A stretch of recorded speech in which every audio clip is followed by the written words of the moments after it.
difference now.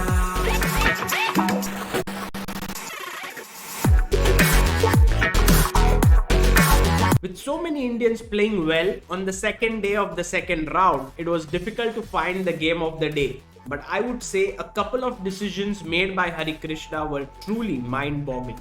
In this position, he played the move knight to c3, accepting knight takes c3 and doubled isolated pawns. It's truly amazing that this decision was made, because Harikrishna realized that the b6 pawn is also very weak. Later in the game, when this position was reached, what should Harikrishna do here was the question, and he did not double the rooks on the b file, which looks so very natural. He decided to activate his king here with the move f3. Truly brilliant, because the king came up and it started to get really difficult for black to defend. Although Kuzeda Perez tried his best, at some point he lost control, and here Harikrishna sacrificed an exchange, and with his king, who was the man of the match for him, he pushed his pawn forward and won the game. Harikrishna now moves to round number 3, where he will face the Romanian Grandmaster Constantin Luculescu.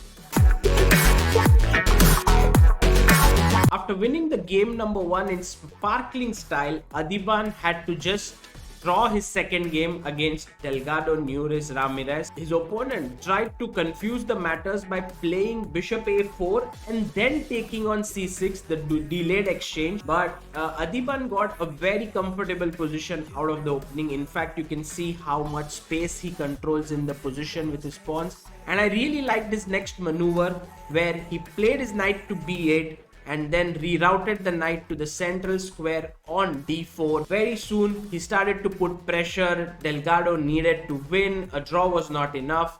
And here in the queen endgame, he just exchanged the queens and went on to win this pawn endgame, which was totally dominating. Now, Adhiban has won his second round and moves on to round number 3, where he will meet the winner of Alexander Fier versus Vidit Gujrathi tiebreak. After drawing game number 1 with the black pieces, Vidit was trying to press with the white pieces against Alexander Fier. He played the well-known line in the Catalan, and here he picked up the pawn on a7. Over 200 games have continued in this position with knight to b4, but Fier here played the move knight b3, which has only been played 6 times. Vidit tried his best in this position to try and fight for an advantage with rook a3, but his opponent was excellently prepared, and after some exchanges that took place, the position was equal.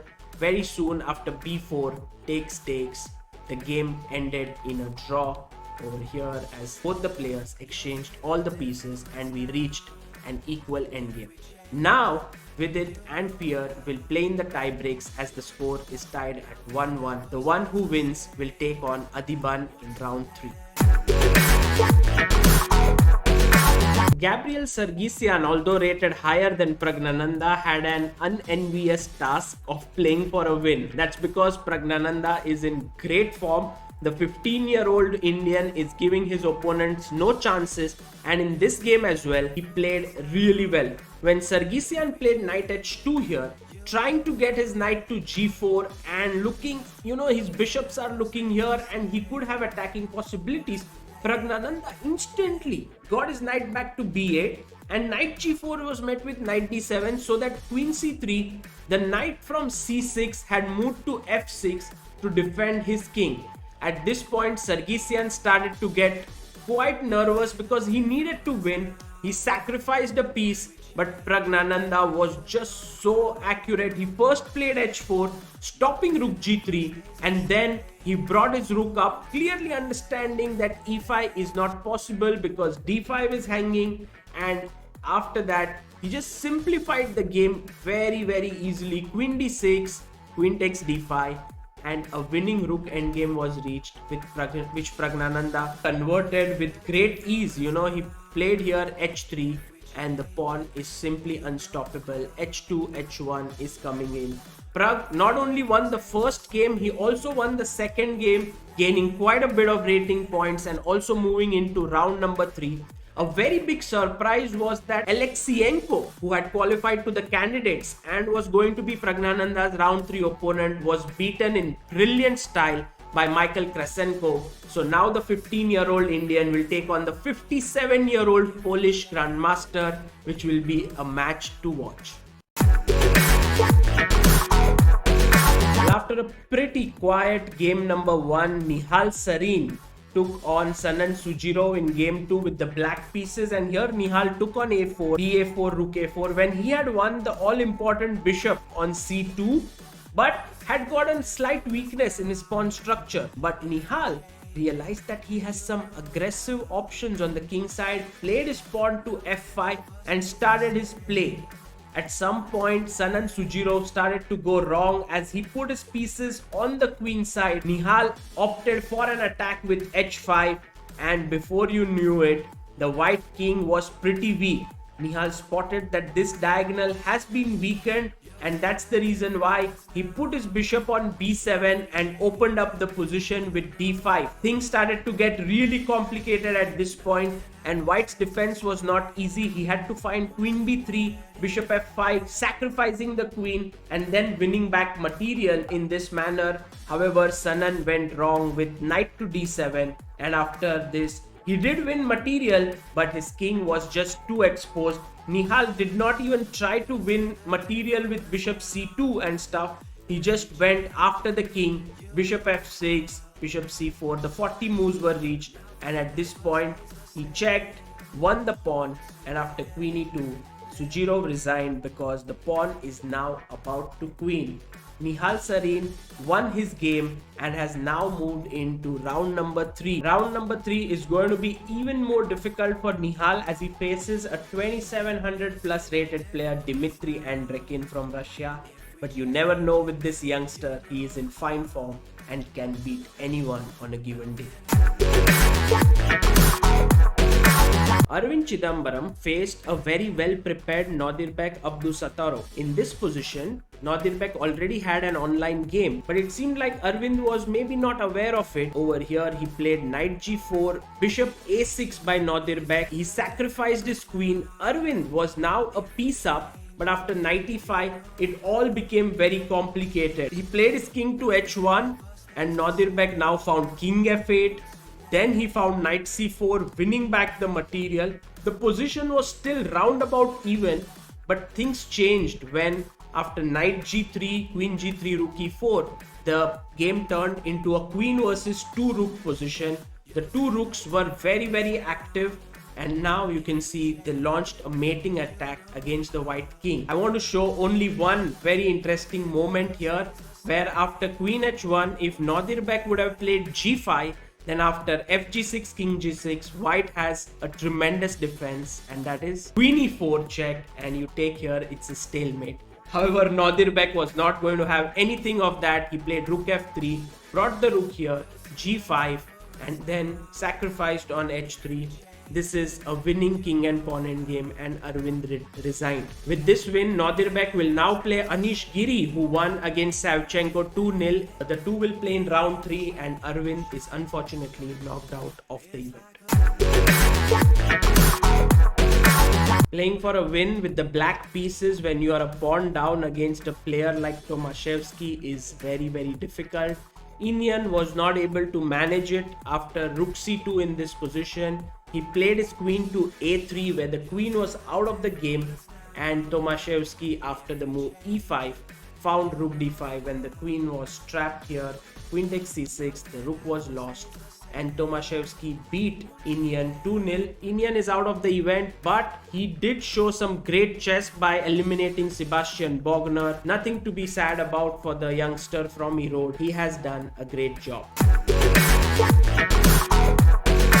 It's simply tremendous how Gukesh manages to fight every time he lands up in a difficult position. Here against Dubov in the second game after they drew their game 1, Gukesh had to play bishop b7 and the position is roundabout even. He went knight d5 and now Dubov got an advantage as he won the a6 pawn, and then here after the b2 pawn was taken by Gukesh, the b6 pawn was very weak, and so we reached a position where white was a pawn up. Things started to, get even more difficult for Gukesh after he played the move g5 here, and Dubov found these moves e3, and the engines were giving a huge advantage to white. But Gukesh is a fighter, he did not give up. He fought till the very end, and now in this position, when knight takes h6 was played, you cannot really understand that this is a mistake. But Gukesh saw that he has to stop the knight coming to f5 and found a very critical move rook d5. From here, the fight back began, rook a5 and then bishop e1, and very soon he exchanged the rooks. The knight had to be saved. The pawn moved forward, was going to move forward. The bishop sacrificed itself on f2 and the players agreed to a draw because now the e4 pawn is hanging and Gukesh had managed to hold Dubov to a draw. The match is now 1-1 and we move into the tie breaks where Gukesh will try his best to beat Daniel Dubov. The Indonesian team is facing problems with the COVID, and that's the reason why Madina Olyawarda did not turn up to the game. That meant that Harika, who had won game number 1, also got the second point and now moves to round number 3 where she will face the strong Valentina Gunina. After losing the first game, Vaishali had to play out of her skin to beat Bella Khademalsharieh in the second game. She did just that in the opening and got a very promising position in the Caro-Kann with the e6 being weak. However, at some point, the advantage withered out, and when black played her queen to f5, Vaishali was already not in such a great position. She tried to stretch a bit too much and all her space started to turn into weaknesses. As the black knight jumped here and there, black got the right breaks and then eventually she lost material and Khademalsharieh won 2-0. Vaishali is out of the event, but she tried her level best. Things didn't turn out well for Bhakti in game number 2 against Natalia Pogonina, as white got a very comfortable position out of the opening. But Bhakti fought very hard and this move b5 was very nice that she played. In fact, after queen c8, she was roundabout even in this position, but she made some errors and then she reached a rook endgame where she was just one pawn down. Here it was important to play accurately with the move d5 followed by king e6, and she would have good defensive chances because there are plans of rook a3 and d4 in the position. But she went rook to a1, and now after g4 it turned out that the g6 pawn was too weak. Bhakti lost her second pawn and this time she was eliminated from the tournament. Just like in 2018 she lost 1.5 against Pogonina, this time too she was eliminated with the same score. Padmini played an interesting opening here and she had around an equal position, maybe a small edge against Sara Khadem in game 2 after the first one ended in a draw. But black was well prepared and then the game started to go towards equality. Very soon, black started to even get a small edge, but Padmini started to exchange the pieces at the right moment, and because she had the opposite colored bishops in the game, that resulted in a draw because once the queens were exchanged, the extra pawn was not so useful.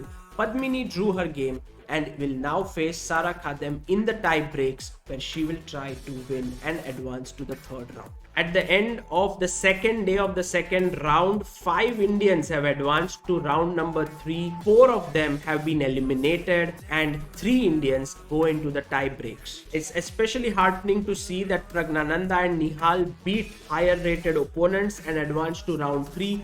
Gukesh has held Daniel Dubov to a 1-1 draw, which is simply phenomenal. Harika had no difficulties in moving into round 3. Harikrishna and Adhiban showed their class as experienced players. Vidit tomorrow will try his best along with Padmini Raut to win in the tie breaks. As for the 4 Indians who were eliminated, Aravindh, Iniyan, Vaishali and Bhakti, they tried their best and they have nothing much to worry about. They have to work on their games and they will be back very soon, I'm sure, with a stronger performance. This was the recap of the second day of round 2. I hope you enjoyed it. This is Sagar Shah signing off. Bye bye.